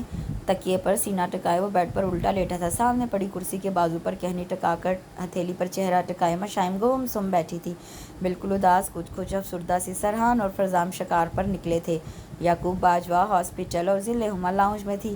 بتاؤ نا کون سے الفاظ تخلیق کروں تمہارے لیے؟ بکواس بند کرو تم۔ وہ بیزار ہو کر کھڑکی سے باہر دیکھنے لگی۔ ویسے کتنا سرپرائزنگ تھا نا، بندہ تمہارے سامنے بیٹھا تھا اور تمہیں پہچانتا نہیں تھا۔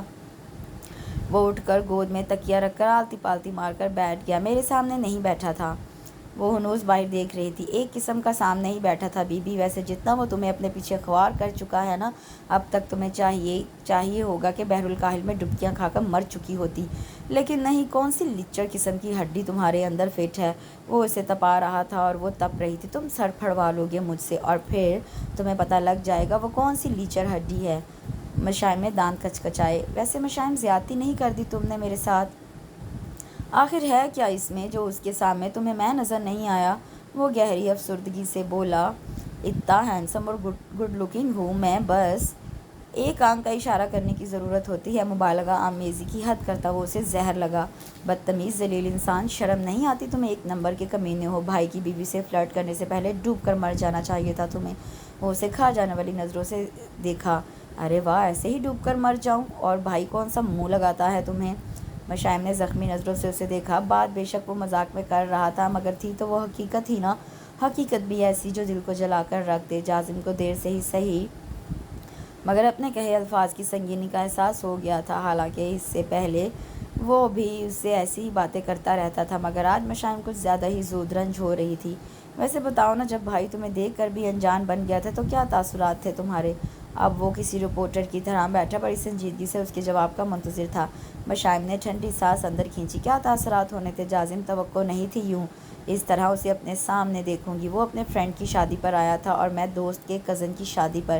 کئی دفعہ ہم دونوں آمنے سامنے ہوئے، مگر ہر بار اس کی نظروں میں اتنی اجنبیت اور سرد مہری ہوتی تھی کہ میں چاہ کر بھی اسے مخاطب نہ کر سکی۔ آخر تک آتے آتے وہ بڑی دل گرفتہ سی ہو گئی اور جازم کے دل میں اس دل گرفتگی نے بڑا درد پیدا کیا تھا۔ اسے سمجھ نہیں آتی تھی کہ سرحان کیا واقعی اتنا سنگ دل تھا یا صرف مشائم کے لیے وہ آخری حد تک عبور کرنا ثواب سمجھتا تھا۔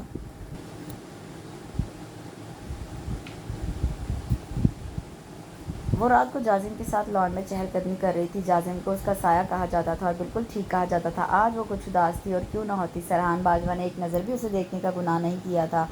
آتے جاتے اٹھتی پڑتی کوئی ایک نظر بھی مشائم کا مقدر نہیں بنی تھی، اور ایسے میں جازم ایک پل کو بھی اس کا ساتھ چھوڑنے کو تیار نہیں تھا۔ اسے ہنسانے کے لیے اس سے یونیورسٹی کے کئی قصوں میں مبالغہ آمیزی کی حد کر دی تھی، اور جب تک مشائم کی ہنسی کے حقوں میں نہیں بدلی تب تک اس نے مسلسل بائیں کندھے والے فرشتے کو زحمت دی ہوئی تھی۔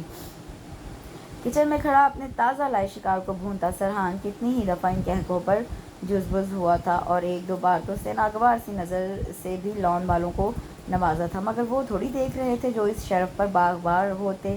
کچن کی کھڑکی اس رخ پر تھی کہ لان سارے کا سارا کچن میں سے نظر آتا تھا، مگر باہر کھڑا کوئی بندہ اندر سے کچھ نہیں دیکھ سکتا تھا۔ مشائم اب آ جائیں واپس، کچھ دادی پر رحم کھائے۔ ریلنگ پر آگے کو لٹکی کیفی آہستہ آواز میں چلائی، دادی نے مجھ پر رحم کیا تھا جو میں دادی پر کروں؟ وہ نخوت سے ناک چڑھا کر بولی۔ کیفی نے بے چارگی سے اسے دیکھا۔ وہ چاہتی تھی کہ مشائم اب واپس آ جائے، اس سے پہلے کہ پارا مزید ہائی ہوتا۔ مشائم کو آ جانا چاہیے تھا۔ پلیز مشائم، دادی کا غصہ ہم سب پر نکل رہا ہے، کچھ تو ہمارے بارے میں سوچ لیں، وہ منت کرتے ہوئے بولی۔ تو ٹھیک ہے نا، انجوائے کرو، مزہ لو۔ وہ خود بھی بڑے مزے سے چہل قدمی کر رہی تھی۔ جازم نے نچلا ہونٹ دانتوں تلے دبا کر مسکراہٹ روکی۔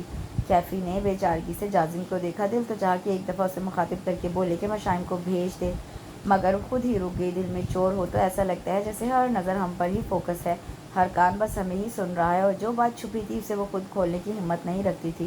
وہ مشائم باجوہ نہیں تھی جو ڈٹ جاتی، وہ کیفی باجوہ تھی جو مشائم کو سپورٹ تو کر سکتی تھی مگر اس کی طرح ہمت نہیں کر سکتی تھی۔ مگر ایک بات وہ جانتی تھی، اور یہ طے تھا کہ محبت میں پہل کرنے کی حماقت ہمیشہ سے کوچی کی لڑکیوں سے ہی سرزد ہوئی تھی، جسے وہ اعزاز سمجھ کر کرتی تھی۔ تم اسے بلانے آئی تھی یا خود یہاں بت بن کر کھڑے ہونے کے لیے؟ آشبا کی تیز آواز پر ان دونوں نے مڑ کر اوپر دیکھا۔ جازم کو ٹکٹکی باندھتی دیکھ کر کیفی بری طرح گڑبڑائی، مگر دیر ہو چکی تھی۔ ہمیشہ کی طرح وہ آشبا کے ہاتھوں پکڑی گئی تھی۔ ناگوار نظروں سے اسے دیکھ کر آشبا نے رخ روشن مشائم کی طرف موڑا۔ تم اب گھر واپس آ جاؤ گی کہ پاؤں پکڑوانے کا ارادہ رکھتی ہو؟ اس کا سرخ چہرہ اور کاٹدار لہجہ اس بات کی نشانی تھا کہ بیچاری سخت قسم کی عزت افزائی کا اعزاز حاصل کر کے آئی ہے۔ اگر تم پکڑنے کا ارادہ رکھتی ہو تو ہرگز انکار نہیں کروں گی۔ اس نے آنکھیں پٹپٹا کر دیکھا۔ آشبا اندر تک سلگی۔ تم یہ کیوں چاہتی ہو کہ دادی اب چھوٹے تایا کو فون کرے؟ اس نے دھمکی دینے کی کوشش کی، جس کا کم از کم مشائم پر کوئی اثر نہیں ہوا۔ ہاں تو کرے نا، تمہارے چھوٹے تایا ان کے بیٹے ہوتے ہیں، انہیں فون نہیں کریں گے تو کسے کریں گے؟ تم اتنی ضدی اور ڈھیٹ کیوں ہو مشائم؟ وہ ضد چھو کر بولی۔ دادی نے غصے میں کھانا نہیں کھایا تھا تو دوا بھی نہیں لی تھی، جس کی وجہ سے ان کا بلڈ پریشر مسلسل ہائی جا رہا تھا، اور کچھ مشائم کی لگائی آگ۔ وہ دوپہر سے یہاں تھی، اور وہاں صفورہ بیگم کی توپوں کا رخ باقی گھر والوں کی طرف تھا، جن میں سر فہرست حاویہ، آشبا اور کیفی تھی۔ ڈھیٹ مشائم تھی، مگر اس کے حصے کی بھی عزت افزائی ان تینوں کا مقدر بنتی تھی۔ دادی کو لگتا تھا کہ یہ تینوں بھی اتنی ہی خود سر، اتنی ہی ڈھیٹ اور اتنی ہی کوٹھی والوں کے عشق میں پاگل ہے۔ اگر نہیں ہے تو ہو جائیں گی، سو ضروری ہے انہیں اوقات میں رکھا جائے، جو کہ وہ بڑی اچھی طرح رکھتی تھی۔ اچھا ہوگا کہ تم اب واپس آ جاؤ مشائم باجوہ، اگر تھوڑی سی غیرت رکھتی ہو تو، کیونکہ جس کے لیے تم وہاں کھڑی ہو وہ تمہیں نظر بھر تو کیا ایک نظر بھی نہیں دیکھے گا۔ تم اس پر اپنے جذبات لٹا چکی ہو، اور وہ اپنی انا تک لٹا چکی ہو، اور وہ بھرے ہاتھوں کھڑا تمہارا تماشا دیکھ رہا ہے۔ سو واپس آ جاؤ مشائم، اس لیے نہیں کہ دادی انگاروں پر لوٹ رہی ہیں، بلکہ اس لیے کہ تم نفرت میں جھلس رہی ہو، اور یہ نفرت تمہیں اندر سے خالی کرتی جا رہی ہے۔ رحم کھاؤ مشائم، دادی پر نہیں بلکہ خود پر۔ بات مکمل کر کے اس نے انہی نظروں سے کیفی کو دیکھا تھا جو وہ مشائم پہ گاڑی ہوئی تھی۔ کیفی آنکھوں میں نمی لیے اس کے پیچھے ہی وہاں سے چلی گئی۔ مشائم نے اس سارے زہر کو بڑی مشکل سے اپنے اندر اتارا، اور لمبے لمبے ڈگ بھرتی لکڑی کے دروازے کی طرف بڑھنے لگی، اور کچن میں کھڑا سرحان دیر تک لان میں اس جگہ پر نظریں جمائے رہا جہاں وہ کچھ دیر پہلے کھڑی تھی۔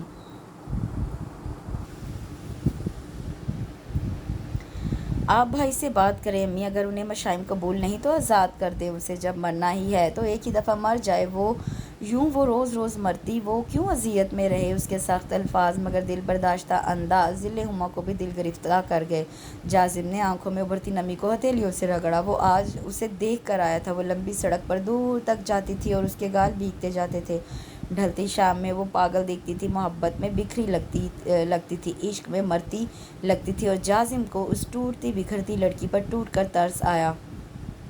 وہ ذل ہما کو نہ بھی بتاتا تو کیا وہ خود نہیں جانتی تھی کہ انتظار طویل ہو جائے تو نظریں پتھرا جاتی ہیں، دل معمول سے ہٹ کر چلنے لگتا ہے، بے اعتبار جو ہو جاتا ہے۔ جازم انہیں سوچوں میں الجھتا چھوڑ کر باہر لان میں نکل آیا۔ اس نے لمبی سانس خارج کی، مگر دل کا بوجھل پن جھونکا تو رہا۔ بالوں میں ہاتھ پھیرتا وہ پیچھے مڑا تو چونک گیا۔ لکڑی کے دروازے کو زور سے ٹھک کی آواز کے ساتھ اپنے پیچھے بند کرتی، بھیگی بھیگی آنکھوں میں آنسو لیے وہ کیفی تھی، اسے مکمل نظر انداز کرتی اندرونی حصے کی طرف آ رہی تھی۔ جازم 10 قدموں کا فاصلہ پلک جھپکتے طے کرتا اس کے سامنے آ کھڑا ہوا۔ پیچھے ہٹو، مجھے ذل ماں سے بات کرنی ہے۔ اس کی آنکھوں کی طرح اس کی آواز بھی پرنم تھی۔ کیوں، خیریت ہے؟ کیا بات کرنی ہے؟ اس نے سرسری انداز میں پوچھا، البتہ گہری نظریں کیفی پر جمی تھیں۔ ذل ماں سے کہو وہ مشائم کو بولے وہ واپس چلی جائے یہاں سے۔ آنکھوں میں رکے آنسو گالوں پر گر پڑے۔ اور اگر ذل ماں نے کہا کہ تم بھی اب واپس پلٹ جاؤ کیفی، تو پھر سینے پر دونوں بازو باندھے اس کی طرف دیکھتا۔ وہ اسے حد سے زیادہ بے حس لگا تھا، اور کیفی کو شک ہوا کہ ان دونوں بھائیوں کو بے حسی وراثت میں ملی ہو جیسے۔ آخر دل بھی کہیں اتنا بے رحم ہوتا ہے؟ جازم استعجابیہ نظروں سے اسے دیکھتا رہا کئی پل تک خاموش نگاہوں سے، یہاں تک کہ کیفی ایک قدم واپس ہوئی اور اس سے پہلے کہ وہ مڑتی اور پلٹ جاتی، جازم کی سرد آواز نے اس کے قدموں کو جکڑ لیا۔ آنسو منجمد ہو گئے۔ تمہارے اندر تو اس راہ پر چلنے کے لیے ہمت اور حوصلہ ہی نہیں۔ سردی سے زیادہ بے رخی کا تاثر تھا اس کے اندر۔ کیفی کو برا لگا، اتنی بے اعتباری! تم نے مجھے کون سا دلاسا دیا ہے جازم باجوہ، جو ہمت اور حوصلے کی بات کرتے ہو؟ پہلے عہد دو اور پھر حوصلے کی بات کرنا۔ میں عہد دیتا ہوں کیفی باجوہ، میں جازم یعقوب محبت کے ہر موڑ پر سراپا محبت ملوں گا۔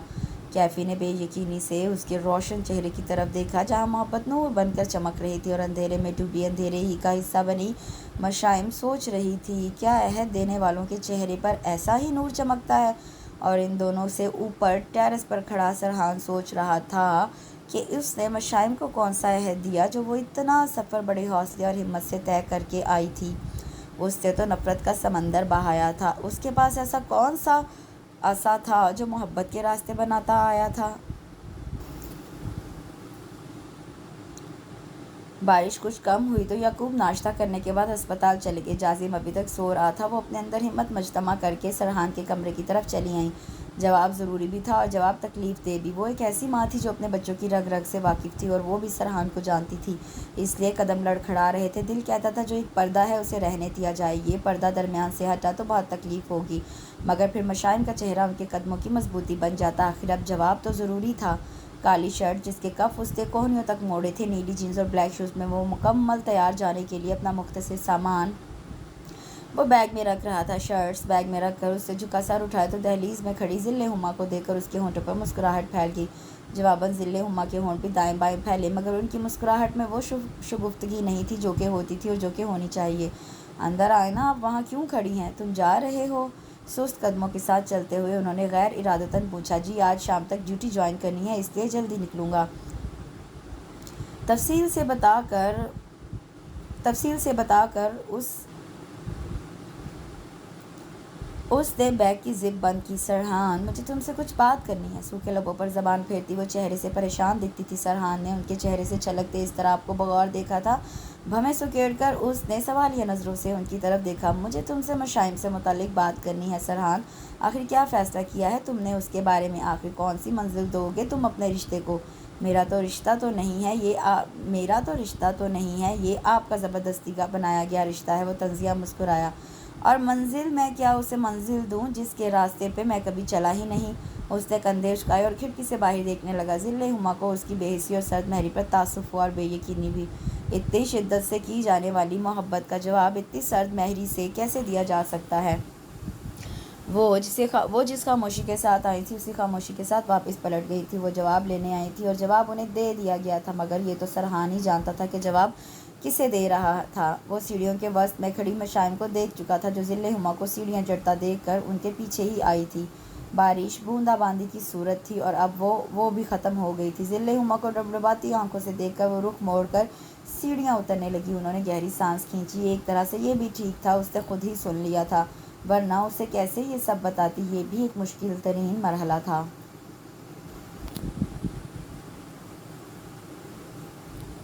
اور وہ نامجبور ہونے والا بندہ بیگ کندھے پر رکھے یوں جا رہا تھا جیسے پیچھے مڑ کر دیکھے گا تو پتھر ہو جائے گا۔ مدھم ہوتی ہچکیوں کی آوازیں اس کے اندر جمع ہوتی جا رہی تھیں۔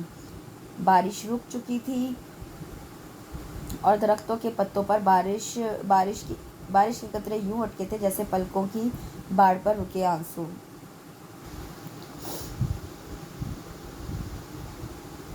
واپسی کا سفر بہت بوجھل دل کے ساتھ طے ہوا تھا، حالانکہ نفرت تو بس اسے صفورہ بیگم کے رویے سے تھی، ان کے تحقیرانہ انداز سے۔ مشائم تو بس اس کے اندر کا غبار نکلنے کا روزن بن گئی تھی، جس پر اپنی بے رخی اس نے دل کھول کر ظاہر کی تھی، اور اب دل بالکل خالی تھا جس میں ان سسکیوں کی آوازیں صحرا کی دھول کی طرح چکراتی تھی جن کو وہ سن کر آیا تھا اور جن سے وہ بچ کر آیا تھا۔ آفس میں وہ رات تک رہا اور بالکل ایسا تھا جیسے وہاں کوئی موجود ہی نہ ہو۔ ظل ہما کو وہ ایک قسم کا جواب دے کر آیا تھا، مگر سچ تو یہ تھا وہ خود بھی اس طرح کا کوئی جواب دینے کی پوزیشن میں نہیں تھا۔ ہاں یہ سچ تھا، ان 6 سالوں میں اس نے مشائم سے بات کرنے کی کوشش نہیں کی، اس کے متعلق کوئی بات نہیں کی، مگر اس سب کے باوجود اس رشتے کو ختم کرنے کو تیار نہیں تھا۔ وہ مشائم کے ذریعے سے صفورہ بیگم کو تکلیف دینا چاہتا تھا، ان سے اس رویے کا بدلہ لینا چاہتا تھا جو وہ اس کے ساتھ اور اس کے گھر والوں کے ساتھ روا رکھتی تھی۔ اس نے مشائم سے کبھی نکاح کے بارے میں نہیں سوچا، اس کی اپنے لیے بے تحاشا محبت کے باوجود وہ ہمیشہ اس کو اگنور کرتا آیا تھا، آج تک اگنور کر رہا تھا۔ وہ فطرتاً خود کو اپنے احساسات کو چھپا کر رکھنے والا تھا،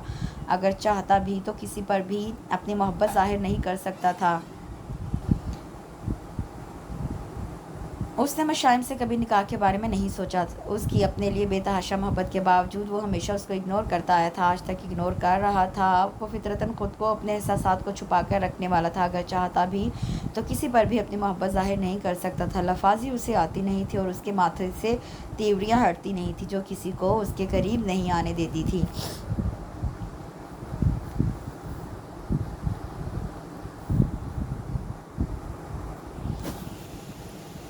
یہ بات معلوم تھی مگر وہ خود بھی مجبور تھا۔ انسان عادت بدل سکتا ہے، فطرت نہیں۔ شدید الجھن میں گھرا کمرے میں چکر کاٹ رہا تھا۔ وہ اب تک 4 اسٹرانگ چائے کے کپ پی چکا تھا اور اب بھی آرڈر دے کر پلٹا تھا جب دروازے میں کھڑے فرزام کو دیکھ کر چونکا۔ اس کی نظر بے ساختہ گھڑی کی طرف اٹھی جہاں رات کا 1:21 ہوئے تھے۔ خیریت، تم اس وقت یہاں؟ تم ریزیڈنس پر نہیں ملے سوچا یہاں چیک کر لوں، فرزام کرسی پر بیٹھتے ہوئے بتانے لگا۔ ویسے سب ٹھیک ہے نا؟ نائٹ ڈیوٹی ہے کیا آج؟ یا اوپر سے کوئی خاص آرڈر آئے ہیں؟ یونیفارم کی کف لنکس فولڈ کرتا وہ ریلیکس انداز میں بیٹھا نفی میں سر ہلاتا سرحان میز کے کونے سے کمر ٹکا کر کھڑا ہو گیا۔ بس یوں ہی؟ واہ، اتنے ذمہ دار آفیسر ہمیں کہاں ملیں گے؟ فرزام کی شگفتگی پر وہ پھیکا سا مسکرایا۔ فرزام نے اس کا یہ انداز خاص نوٹ کیا۔ خیریت سرحان، کوئی پریشانی ہے کیا؟ وہ کرسی پر سیدھا ہوا۔ سرحان نے گہری سانس کھینچی اور پینٹ کی جیبوں میں ہاتھ ڈالے کھڑکی کے سامنے کھڑا ہو گیا۔ پتہ نہیں یار، مجھے کچھ سمجھ نہیں آ رہی، سب کچھ میں اپنی مرضی سے کرتا رہا، نکاح کے بعد امی یا ابو میں سے کسی نے مجھے ٹوکا نہیں۔ شاید وہ اپنی جگہ شرمندہ تھے، زبردستی نکاح کی وجہ سے یا نکاح پر ہونے والی بدمزگی سے ناراض، مگر مشائم کا تذکرہ ان میں سے کسی نے بھی کبھی میرے سامنے نہیں کیا۔ مشائم نے خود سے بھی کبھی مجھ سے کوئی رابطہ نہیں رکھا، کبھی کوئی شکوہ نہیں، کوئی شکایت نہیں۔ وہ ٹوٹ کر محبت کرتی رہی اور نفرت وصولتی رہی، مگر اب گزشتہ کچھ دنوں سے اس کی آنکھوں میں ایک شکوہ سا مچلتا مجھے محسوس ہوتا ہے، ایک حزن، کرب جو مجھ تک پہنچ کر بے بس کر رہا ہے۔ میں عجیب گلٹی فیل کر رہا ہوں۔ وہ الجھا بے ربط بولتا جا رہا تھا جبکہ فرزام کے ہونٹوں پر ایک چاندار مسکراہٹ کھیل رہی تھی۔ مطلب محبت کا تیر تمہارے دل پر چل گیا اور تو بھی عاشقوں میں شمار ہونے والا ہے؟ وہ ایک دم سے تالی مار کر چہکا۔ سرحان کا موڈ بری طرح بگڑا۔ شٹ اپ ڈفر، گلٹی فیل کرنے کا مطلب یہ نہیں کہ مجھے اس سے کوئی محبت ہو گئی ہے، بیوقوف انسان۔ سرحان اسے خونخوار نظروں سے گھور رہا تھا۔ فرزام خجل سا ہو کر بیٹھ گیا۔ کوئی محبت نہیں تو پھر چھوڑ دو اسے۔ خجالت کا اثر زائل ہوتے ہی وہ تیز لہجے میں بولا۔ سرحان کی خونخواریت میں اضافہ ہوا۔ کیوں چھوڑ دوں میں اسے؟ بیوی ہے وہ میری، بڑا خوش رکھا ہوا ہے نا تم نے اپنی بیوی کو۔ تجھ سے مطلب؟ تو بکواس بند رکھ۔ تو پھر مجھ سے کیوں اپنی یہ رام لیلا سنا کر جذباتی کر رہا ہے؟ جا دریائے راوی کے کنارے بیٹھ کر اپنا غم ہلکا کر۔ فرزام بے مروتی سے بولا اور بے قاعدہ منہ موڑ کر بیٹھ گیا۔ سرحان کو اس کی اداکاری ایک آنک نہ بھائی۔ وہ چپ چاپ دوسری کرسی کھینچ کر بیٹھ گیا۔ فرزام نے سکون اکھیوں سے دیکھا اور اس کی طرف رخ موڑ لیا۔ زبان کو وہ بہت کم عرصے کے لیے سکون دے سکتا تھا۔ ویسے سرحان، مجھے لگتا ہے کہ اب مشائم بہت جلدی واپس چلی جائے گی، اور اگر ایسا ہو گیا تو تمہارا بہت بڑا نقصان ہو جائے گا۔ وہ بات ادھوری چھوڑ کر سرحان کے چہرے پر پھیلنے والے سوالیہ تاثرات دیکھنے لگا۔ اب اس سے پہلے کہ سرحان اب آگے بکو بولتا، اس سے خود ہی جلدی سے بولنا شروع کر دیا۔ دیکھو نا، ملک کے حالات، ڈیوٹی کے بارے میں سخت احکام تمہارے سامنے ہی ہیں۔ مشائم دبئی واپس جائے اس سے پہلے ہی تم اسے پاکستان میں ہی روک لو، کیونکہ یہ تمہاری گلٹی فیلنس تمہیں مجبور کر دے گی کہ تم مشائم سے بات کرنے اس کے پیچھے جاؤ، اور وہاں جانے کا پھر نقصان۔ بات کو دوبارہ اسی موڑ پر لا کر اس نے پھر ڈرامائی وقفہ دیا۔ اب آگے کی بکواس جلدی کرو گے؟ سرحان نے گھڑی دیکھتے ہوئے اجلت ظاہر کی تو فرزام جی بھر کر بدمزہ ہوا۔ بکواس تو یہی ہے، وہاں جانے کی تمہیں چھٹی نہیں ملے گی، اگر مل بھی گئی تو ٹکٹ ہی ضائع کرو گی، انہی پیسوں سے اپنے ولیمے پر آئے لوگوں کو کھانا کھلا دینا۔ اس نے معصوم شکل بنا کر مفت مشورہ دیا، مگر سننے والے نے انتہائی برے موڈ کے ساتھ اسے گھورا تو اپنی ساری محنت اکارت جاتی ہوئی نظر آئی۔ یار تیرا بھائی پتھر ہے۔ فرزام نے تھک ہار کر جازم کو میسج سینڈ کیا۔ وہ جازم کے کہنے پر ہی سرحان سے اس ٹاپک پر بات کرنے کے لیے تیار ہوا تھا، ورنہ وہ اچھی طرح سے سرحان کی بیزاری اور ناراضگی سے واقف تھا۔ وہ اپنی سنا تو سکتا تھا، مگر سننے والوں میں سے نہیں تھا۔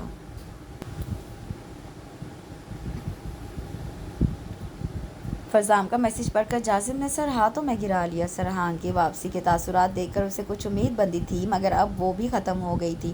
مشائم کل رات 10 بجے کی فلائٹ سے واپس دبئی جا رہی تھی، اور جازم چاہتا تھا کہ سرحان اسے جانے سے روک لے، مگر سرحان کی بے نیازی عروج پر تھی۔ ذل ہما نے اب اس معاملے میں مکمل خاموشی اختیار کر لی تھی۔ وہ بس اسی لمحے سے ڈر رہی تھی جب انہیں نتاشا اور مراد کو سرحان کا رخصتی کرانے سے انکار پہنچانا تھا۔ لمحہ بہ لمحہ بھیگتی رات کے پگھلتے چاند کا عکس اس کے چہرے پر پڑتا تھا۔ ٹیرس پر وہ سینے پر دونوں بازو باندھے خاموش کھڑی چاند کو دیکھ رہی تھی، اور بس دیکھتی جا رہی تھی، جیسے اپنے درد کو اس تک پہنچا رہی ہو اور وہ اس کا درد بانٹ رہا ہو۔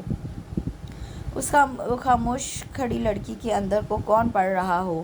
جانتا ہو جو آنسو بہتے نہیں وہ اندر گرتے ہیں اور کیا تباہی مچاتے ہیں۔ رات بھیگتی ہوئی سحر سے جا ملی، اور مشائم اپنی گلابی پڑتی آنکھوں سے آخری تارے کو سفیدی میں چھپتے دیکھا۔ سورج کی شعاؤں کے بکھرنے سے پہلے وہ پلٹ کر کمرے میں چلی آئی۔ بستر پر لیٹ کر اس نے آنکھیں موند لی۔ سر ایسے تھا جیسے پل بھر میں پھٹ جائے گا۔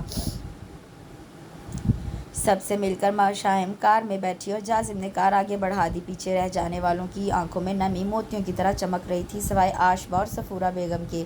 عاشبہ کی آنکھوں میں اس کی ناکام محبت پر افسوس تھا، اور وہ سوچ رہی تھی کہ ٹھیک ہی ہوا مشائم چلی گئی، یہاں رہ کر سرحان کی بے رخی اور سرد مہری برداشت کرنے کا کیا فائدہ۔ اس کی نظر میں مشائم کی محبت محض ایک حماقت کے سوا کچھ نہیں، اور اسے لگتا تھا آہستہ آہستہ مشائم بھی یہ بات تسلیم کر ہی لے گی۔ کمرے کی گلاس وال کے سامنے کرسی پر بیٹھی صفورہ بیگم کی نظریں بھی دھول اڑاتی کار کے تعاقب میں تھیں۔ مشائم ان سے ملے بغیر چلی گئی تھی۔ انہیں دکھ تو ہوا، مگر غصہ نہیں آیا۔ ٹھیک ہے، وہ حق بجانب ہے۔ ان کا دل دلائل کی سیڑھیاں چڑھنے لگا۔ دل پر چوٹ لگے تو نفرت اپنی ذات سے ہوتی ہے اور پوری کائنات سے۔ ان کے دل سے ہوک اٹھی۔ دل پر چوٹ تو وہ بھی کھائے ہوئے تھیں۔ انہیں سرحان میں ابراہیم باجوہ کا عکس نظر آتا تھا۔ ہاں، سرحان کسی کے عشق میں پاگل نہیں تھا، جبکہ ابراہیم باجوہ نے یعقوب باجوہ کی ماں کی خاطر صفورہ بیگم اور ان کی محبت کو دو کڑی کا کر دیا تھا۔ حالانکہ صفورہ بیگم سے نکاح کے بعد بھی وہ اس کی محبت کے حصار سے باہر نکلے ہی نہیں تھے، جس میں ساری زندگی کے لیے وہ قید ہو گئے تھے، مگر نکاح کے بعد صفورہ بیگم نے ان کی محبت کی چاہ بھی نہیں کی تھی۔ وہ تو اپنی محبت، اپنی عزت نفس کو مجروح کیے جانے کا انتقام لینے ان کی زندگی میں شامل ہوئی تھیں، اور اپنی ساری زندگی انہوں نے اس انتقام کی نذر کر دی تھی۔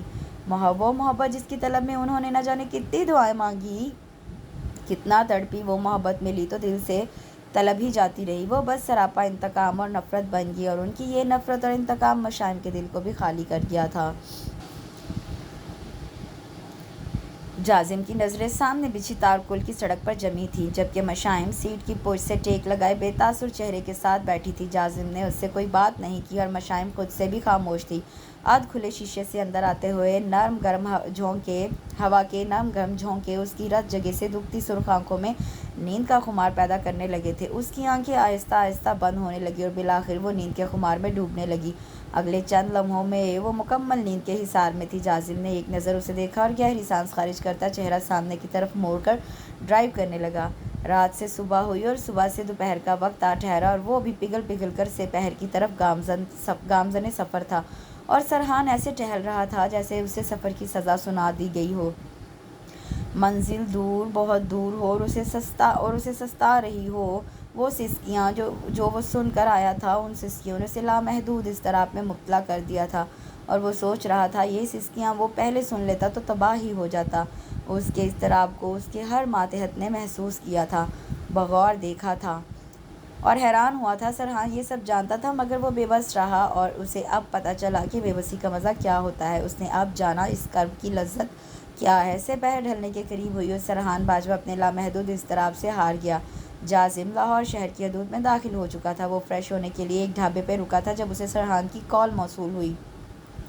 کہاں ہو؟ اس نے بغیر دعا سلام کے چھوٹتے ہی پوچھا۔ لاہور میں ہی ہوں، وہ حیران ہوا تھا، مگر لہجہ اس نے نارمل ہی رکھا۔ میری ریزیڈنس پر آؤ مگر اپنی بات مکمل کر کے وہ کال منقطع کر چکا تھا۔ جازم نے بے بسی سے ایک نظر موبائل کو دیکھا اور پھر مڑ کر مشائم کے سوئے ہوئے چہرے کی طرف۔ شام گہری ہو رہی تھی جب وہ اس کی ریزیڈنس پر پہنچا تھا۔ مشائم کی نیند ابھی تک برقرار تھی، شاید وہ بہت راتوں سے سوئی نہیں تھی، اور اس کی اتنی طویل نیند پر جازم نے شکر ہی ادا کیا تھا۔ کار کے کھلے دروازے سے اندر داخل ہوئی اور سرحان کے چلتے قدم ٹھہر گئے تھے۔ وہ ابھی تک یونیفارم میں تھا، شرٹ کے کف کوہنیوں تک فولڈ کیے وہ محو انتظار لگتا تھا۔ جازم اپنی طرف کا دروازہ کھول کے باہر نکلنے لگا جب سرحان نے ہاتھ کے اشارے سے اسے روکا۔ اسے اٹھاؤ، اس نے مشائم کی طرف اشارہ کیا۔ جازم اس بات میں سر ہلا کر مشائم کی طرف جھکا۔ مشائم اٹھو، اس نے اس کا کندھا پکڑ کر ہلایا۔ مشائم نے آنکھیں کھول کر نیند کے خمار میں ڈوبی آنکھوں سے اس کی طرف دیکھا۔ ایئرپورٹ آ گیا؟ اس نے سوالیہ نظروں سے اسے دیکھنے کے ساتھ ہی پوزیشن بھی درست کی، بالوں کی اونچی پونی کو ہاتھوں سے کسا، چہرے پر ہاتھ پھیرا، اور جب سرسری نظر سے بائیں طرف دیکھا تو دھک سے رہ گئی۔ جیبوں میں ہاتھ ڈالے دلچسپ اور سنجیدہ نظروں سے اسے دیکھتا سرحان اسے منجمد کر گیا۔ اس نے رخ موڑ کے بے یقین اور حیران نظروں سے جازم کو دیکھا، جبکہ وہ نظریں چرا کر سیدھا بیٹھ گیا۔ سرحان نے آگے بڑھ کر اس کی طرف کا دروازہ کھولا۔ مشائم مزید خود میں سمٹ گئی۔ باہر آؤ، اس نے نرم تاثرات کے برعکس اس کی بھاری آواز میں بلا کی سنجیدگی تھی۔ اس نے ایک نظر جازم کو دیکھا اور کار سے باہر نکل آئی۔ دروازہ بند کر کے وہ ادھ کھلے شیشے پر جھکا۔ تم جا سکتے ہو۔ اپنی بات مکمل کر کے اس نے مشائم کا ہاتھ پکڑا اور اس حیرانگی کے مجسمے کو کھینچتا اندر کی طرف بڑھ گیا۔ جازم نے پہلے حیرانگی سے اور پھر ناراضگی سے سرحان کی پشت کو گھورا اور خفگی سے دروازے کے پاس کھڑے ملازم کی دبی دبی مسکراہٹ کو دیکھ کر وہ زن سے گاڑی نکال کر لے گیا۔ لاؤنج میں پہنچ کر اس نے مشائم کا ہاتھ چھوڑا، اسے صوفے پر بیٹھنے کا اشارہ کر کے اس نے جیب سے موبائل نکالا اور فرزام کا نمبر پش کر کے موبائل کان سے ٹکا دیا۔ جازم کو فون کر لو، وہ لاہور میں ہی ہے۔ اپنی بات مکمل کی اور فون بند۔ مشائم نے خفگی سے اسے دیکھا۔ حاکم کہیں کا۔ کرسی کھینچ کر پینٹ کو گھٹنوں سے پکڑ کر اوپر کھینچ کر اس کے سامنے آگے کو جھک کر بیٹھ گیا، ایسے کہ مشائم اور اس کے درمیان ابھی بھی 2 قدم کا فاصلہ برقرار تھا۔ مجھے یہاں بلانے کی وجہ؟ مشائم نے سنجیدگی سے پوچھا۔ تمہاری سسکیاں، وہ ترنت بولا۔ مشائم جی بھر کے حیران ہوئی اور سرحان نے اس کی حیرانگی کو اس کے چہرے سے پڑھ لیا۔ تمہاری سسکیاں بہت بری ہیں، مطلب ایسی کہ کسی کو بھی ڈسٹرب کر سکتی ہیں، بندہ نہ بھی پشیمان ہونا چاہے یہ ذلیل کر کے ہی دم لیتی ہیں۔ وہ مدھم انداز میں بولتا رہا اور مشائم ناسمجھی سے اسے دیکھتی رہی اور پھر افسوس سے سر ہلا کر اس پر سے نظر ہٹا گئی۔ وہ اس کی سسکیوں سے نہیں، اس کی محبت سے ہار گیا تھا، مگر یہ اعتراف سرحان باجوہ کرتا تو مر نہ جاتا۔ میرے جانے کا پتہ کیسے چلا؟ وہ ابھی تک اکھڑی اکھڑی تھی۔ تمہاری ذلِ ماں سے۔ جازم کو فون کرنے سے پہلے میں نے انہیں فون کیا تھا۔ میری ذلِ ماں تمہاری بھی کچھ لگتی ہیں، وہ بے رخی سے بولی۔ ہاں، مگر تمہاری شاید کچھ زیادہ ہی لگتی ہیں۔ اس کے لہجے میں خفگی کی جھلک تھی۔ شاید ذلِ اماں نے اسے ٹھیک سے بات نہیں کی تھی، یا شاید خفگی دکھائی تھی۔ تم بھی حد کرتے ہو سرحان باجوہ، بے رخی دکھاتے ہو تو مار دینے کی حد تک اور بدگمان ہوتے ہو تو بے یقینی کی انتہا تک۔ شکوہ کر رہی ہو؟ وہ خفا خفا سے رخ موڑ گئی اور سرحان سوچنے لگا، یہ ابھی تک محبت لٹاتی رہی تھی تو ہر ادا نرالی رکھتی تھی، اور اگر یہ محبت وصول ہے تو کتنی قاتلانہ ادائیں دکھائے۔ مار دینے کی حد تک محبت کرنا کس سے سیکھا اس نے، اور مر جانے کی حد تک عشق کی انتہائیں کہاں سے لے کر آئی؟ وہ کرسی سے اٹھا اور اس کے پہلو میں جا کر بیٹھ گیا۔ مشائم غیر محسوس طور پر تھوڑا پیچھے ہوئی تھی۔ یہ لو، سرحان نے موبائل اس کی طرف بڑھایا۔ مشائم نے سوالیہ نظروں سے موبائل کو اور پھر اسے دیکھا۔ کیوں؟ چچا چاچی کو فون کرو۔ کیوں؟ اپنے ولیمے کی انہیں دعوت نہیں دو گی؟ مشائم کی آنکھوں اور چہرے پر ایک دفعہ پھر حیرانگی اور بے یقینی پھیل گئی۔ آج رات ہماری شب زفاف ہے اور پرسوں ولیمہ، ٹھیک ہے نا پروگرام؟ سرحان نے مسکراہٹ روک کر اس کی طرف دیکھا جو صوفے سے اٹھ کر ایسے 2 قدم پیچھے ہوئی تھی جیسے کوئی کرنٹ لگ گیا ہو۔ دماغ تو ٹھیک ہے تمہارا؟ وہ خفگی سے بولی۔ بیوی ہو تم میری؟ وہ بازو پھیلا کر ٹانگ پر ٹانگ چڑھا کر مسکرا کر اس کی طرف دیکھ رہا تھا۔ مشائم کے چہرے پر غصہ پھیلنے لگا۔ بہت شکریہ اس بات کو تسلیم کرنے کے لیے، مگر سرحان باجوہ، ہر کام کو کرنے کے کچھ اصول ہوتے ہیں۔ مثلاً وہ مخصوص ہوا اور مشائم تپ گئی۔ مثلاً پہلے رخصتی تو کرواؤ۔ ابھی تمہارا بھائی تمہیں یہاں رخصتی کر کے گیا ہے، کیا یہ رخصتی کم ہے؟ وہ اس کے مقابل آ کر 1 قدم کے فاصلے پر رک گیا۔ مشائم کی آنکھوں میں نمی پھیلنے لگی۔ کبھی تو مجھے بھی عزت دینے کا سوچ لو سرحان۔ نہ چاہتے ہوئے بھی شکوہ اس کے ہونٹوں سے نکل گیا اور سرحان کا چہرہ سنجیدگی کی انتہا کو چھونے لگا۔ مشائم، سرحان باجوہ، تم بیوی ہو میری اور اپنی بیوی کو اپنے پاس رکھنے کا حق میں رکھتا ہوں، اور رہی یہ رخصتی اور ولیمے کی بات تو میں امی کو بتا چکا ہوں، اور اب تک تو وہ چچا چچی کو بھی بتا چکی ہوں گی، اور مجھے نہیں لگتا کہ انہیں کوئی اعتراض ہوگا، اور جنہیں ہوگا مجھے ان کی کوئی پرواہ نہیں۔ ہاں، اگر تمہیں کوئی اعتراض ہو تو تم بات کرو۔ مشائم نے نمی صاف کی اور مدھم آواز میں معصوم انداز میں بولی، میرا سامان جازم کی گاڑی میں ہی رہ گیا۔ سرحان نے بمشکل امڑنے والے ایک قہقہے کو روکا۔ فکر نہ کرو، آدھے گھنٹے میں آ جائے گا سامان۔ وہ دوبارہ صوفے پر بیٹھا۔ اور ہاں یار، اس طرف کچن ہے۔ اس نے کچن کی طرف اشارہ کیا۔ مزیدار سی کافی تو پلاؤ۔ اس کے ہونٹوں پر دبی دبی مسکراہٹ چمکی اور مشائم نے دانت کچکچا کر اسے دیکھا۔ کچن کی طرف جاتے ہوئے وہ ٹھہری اور مڑ کر پیچھے دیکھا۔ پہلے مجھے روکنے کی ٹھیک ٹھیک وجہ بتاؤ۔ وہ شاید کچھ اور سننا چاہتی تھی، کچھ بہت خاص۔ سرحان نے ابرو اٹھا کر اسے دیکھا۔ ویل، تمہیں روکنے کی 2 بہت خاص وجوہات ہیں۔ اس نے اس کی آنکھوں میں دیکھا۔ فرزام کہتا ہے تم ایک بار چلی گئی تو تمہیں کبھی نہ کبھی بنانے تو میں نے جانا ہی تھا۔ اس کے 2 نقصانات تھے، ایک آج کل ڈیوٹی بہت ٹف ہے، چھٹی ملنا بہت مشکل، اور دوسری خاص وجہ ٹکٹ کے لیے فضول کے پیسے ضائع ہوتے۔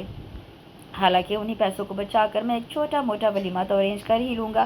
بس غریب سا بندہ ہوں، 100 باتیں سوچنی پڑتی ہیں۔ اس نے مسکین سی شکل بنائی۔ مشائم کا چہرہ پھول کر کھپا بن گیا اور وہ خونخوار نظروں سے سرحان کو دیکھ رہی تھی۔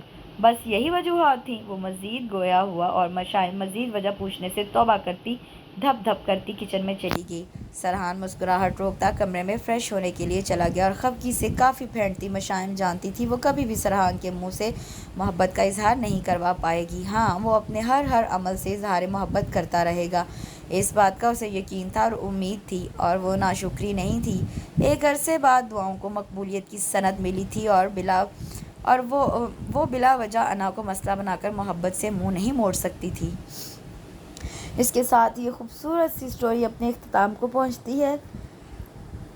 کل ایک نئے ناول کے ساتھ حاضر ہوں گی۔ کمنٹ سیکشن میں مجھے یہ ضرور بتائیے گا کہ آپ کو یہ والا ناول کیسا لگا۔ کل تک کے لیے مجھے اجازت دیجیے۔ اللہ حافظ۔